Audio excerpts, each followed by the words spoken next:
You know, we were talking about the flowering on the lips and breath stops and things like that. And it occurred to me I probably should go ahead and do a little bit more. Basically, the breath stop and the flowering on the lips is ba ba. Use the paper, right? Let me get a Kleenex. Look, you go like this. Pa ba pa ba. So one is out here, pa, and one is brought back to the lips. Ba. So I'm going. Say, how are you today? I'm feeling fine. How are you today? I'm feeling fine. How are you today? I'm feeling fine. In other words, the paper doesn't move, and I have decided that I'm going to stop the breath here. There are a lot of breath stops you can use. I want to talk a little bit today about, you know, someone specific who had a tremendously powerful breath stop method. And I have in mind Lauritz Melchior that I studied with for about 6 months. And he had a way of not opening and not doing anything. He was like this. How are you today all the time? He was like the great ventriloquist of opera. And he sang like this, and he switched when he was 28 years old. It took him about 3 years to switch from baritone to tenor. He had a big baritone career going. Had actually a recording career already way back in those years. So he was a big deal in Scandinavia. It was like a #1 young star, you know, baritone. But somebody said, you got all these high notes in your voice. Maybe you really should consider becoming a tenor. And he did. Now, what was this method? We got to talk about what I learned from him, which is I learned to do this, right? In other words, we're going to do the, let me show you. We're going to, you know, what do you call the chin drop, which is this one, okay? Like this, and you go. So you hold it in your teeth, and you let go of your jaw just enough to drop it. See how my jaw lets go? That's the form he sang through. Now, if I do that,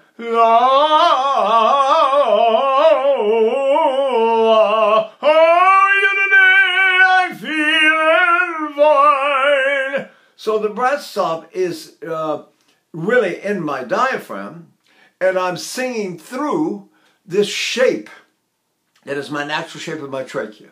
Let's say my trachea is this wide, so I speak within that space, and I don't let it open up. And then I try to go la la la la la la la la, so I don't even end up Pac-Manning and chewing with my chin going up and down. So as we go along, we practice doing this. See, la la la la la la la la la. How are you today? I'm fine. You don't go la. You go la.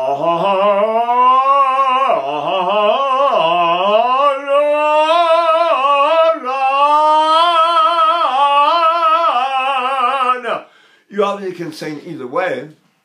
We did the Lamperti sty formation. See, when I breathe, I create a sty. La la la la la la la la. Right? Then we did the breath stop on the lips. Pa pa la la la la la. And now we're going to deliberately maintain a nothingness in the opening of the throat. The throat is only going to open vertically, not horizontally. So I go like this.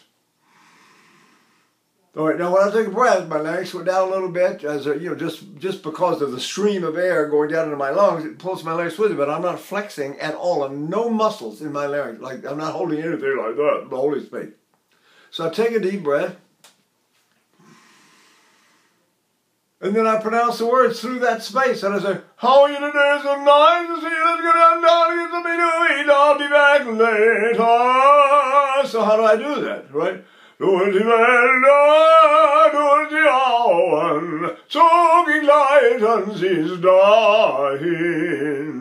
It's marvelous for German. It makes the German language line up. I keep talking about lining up the vowels.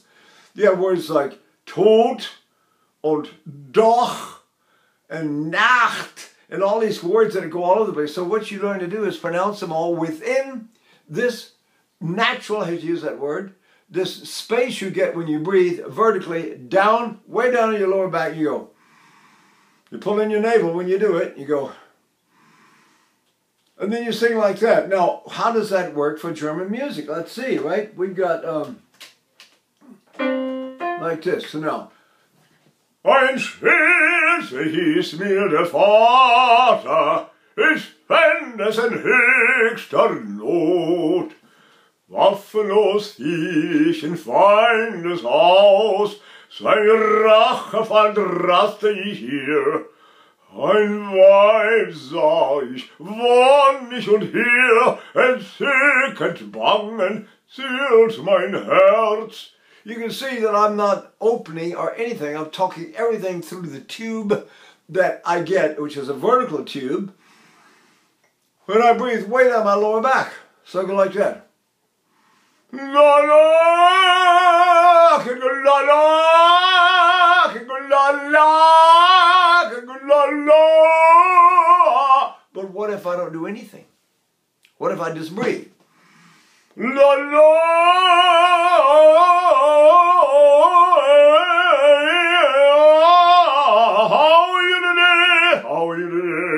See?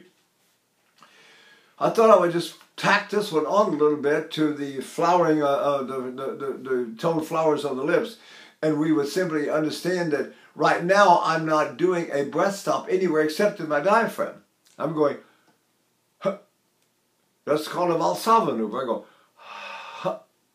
The Miller maneuver is inward. That's the one Corelli used all the time. He and Jerome Hines used that one. So you can do, that's where the hiccup comes from. La, so I can certainly sing with the hiccup too if I do. Ein Schwert ist mir der Vater. But the idea right now that I wanted to think about, because there are a number of breath stops we can use, and we can locate breath stops, and we can even do something that doesn't even require one because it happens in the action of the exercise you use, which in this case is the hiccup. If I do a like Corelli did, like that, I've still got my breath stopped and I'm still holding it there. So,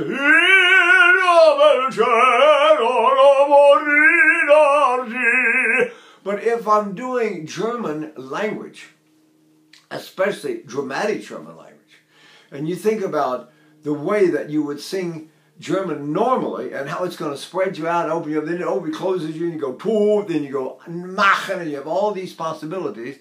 Those of you who sing a lot of German, you need to figure out a way to do it. So if I breathe and I go,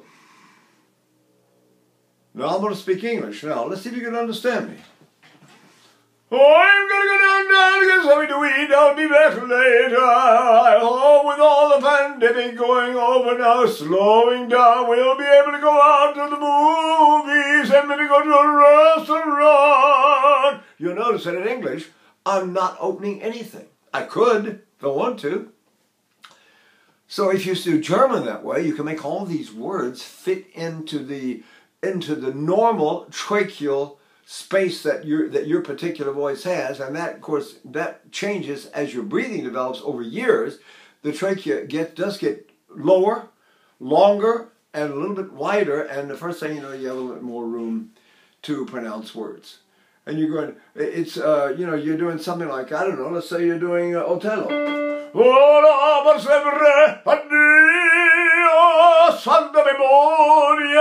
I can sing Italian that way too. Why not? See? If I do German, I do, I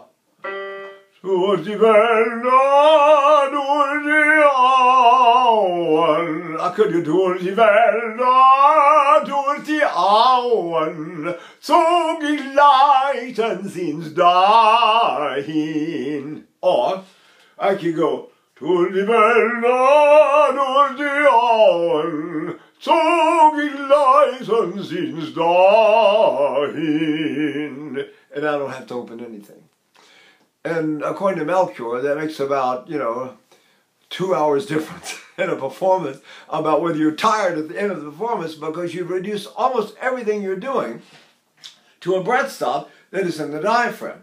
Well, I have some exercises, you know, vocalists, what I call instigators. We go, la, or blah, but the leaves your throat completely relaxed. And then if you've got one of these breath stops to go with it, think about how you get it. If I sing in German, let's say I sing, I don't know, Carmen.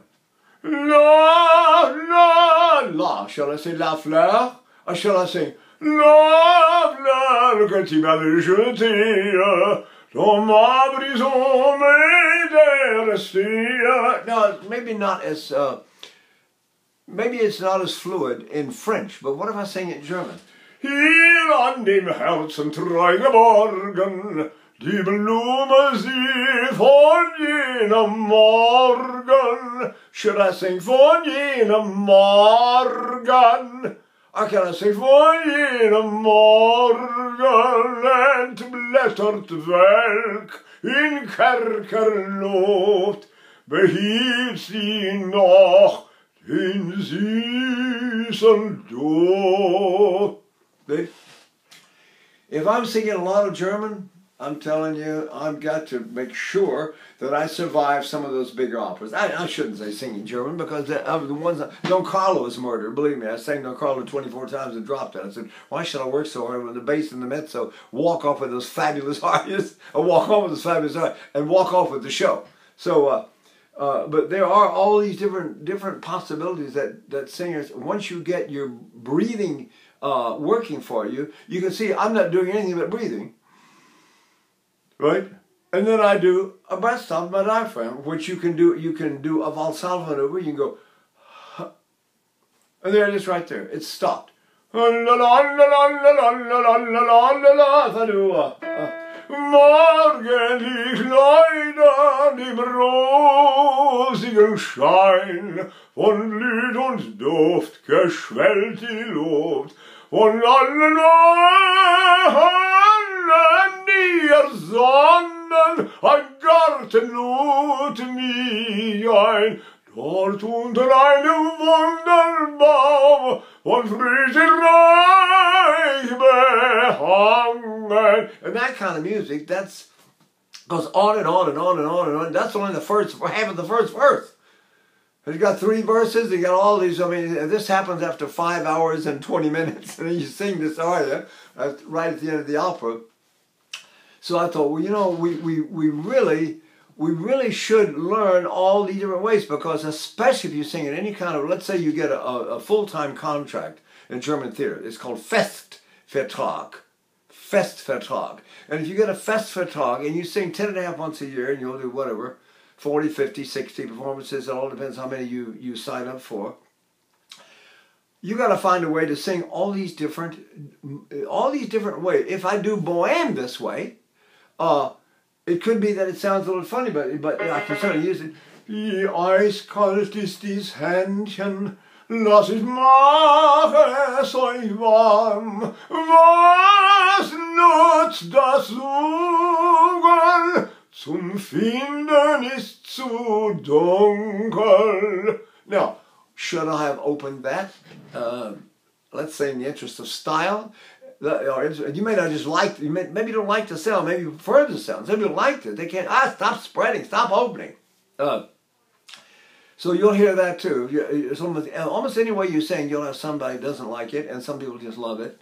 And you just stay with it, and sure enough, people just, you know, after a while, you can stand and deliver and do the performances really well and securely and get through them all without any problem. You know, it's very easy. But I just wanted to mention this today about this little bit of German, how should I say, coping with the German language. It can be very difficult. Oh, it's so nice to be here. I'm going to go downtown and let me to eat. I could say something to eat, but I don't. So something to eat. Oh, maybe we'll go out tomorrow. You can still understand all I'm saying. So if I can deliver a sound that everyone can understand clearly, that gets over the orchestra with a bang, which that does. Should have heard Mr. Melchior. I only heard him perform one time with the Scandinavian Men's Chorus in Carnegie Hall. He blew the roof off. But anyway, this sound is very, very much a projecting sound. When you think of where the resonance goes, where does it go? See, if I'm going, How you live, I'm gonna go down, down, how you, la, la, la, la, fish don't go here. Ah, see? It's not in the nose at all. It's all sitting up here like crazy, and it comes up that tube we call the trachea, and the trachea is way down here, and the diaphragm holds everything down. So I thought we should touch on this a little bit, and maybe I'll do some more later. If someone likes this one, wants to know more about it, they'll probably write me and let me know, and maybe we'll do a little bit more. Okay? You got the idea? Oh, I'm going to sign off now. I didn't say I'm going to sign off now. By the way, it doesn't make you better understood to do that either. If I'm going to do that, I'm going to do a real unpaired style. Right? I'm going to sign off now. I'm going to sign off now. I hope I see you all in the future at some point. Doesn't matter, I can say anything I want to in any language I want to. Okay? Okay. Bye.